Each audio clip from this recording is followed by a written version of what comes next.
$20 an hour, the new middle class. I know that sounds so outrageous to say, but I almost think it's necessary for people to live with these cost of living. And what's bizarre is the hourlies are not matching up at all. There are people in fast food joints with no experience that can get started for $16 an hour, but yet there's job postings where they want a bachelor's or master's degree starting you off at $17 an hour.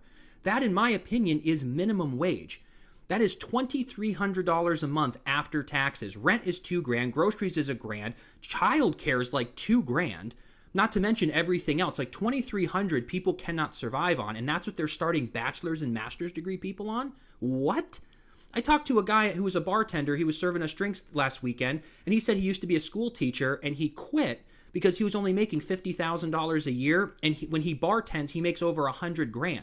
So he's like, why did I even go to college and do all that? But that's why this whole thing is out of whack. The companies that just seem to also be out of touch with, they're so excited about starting at $17 an hour. Even if you work your way up to $35 an hour, it's still barely enough to get by. You're not going to be able to buy a house on $35 an hour.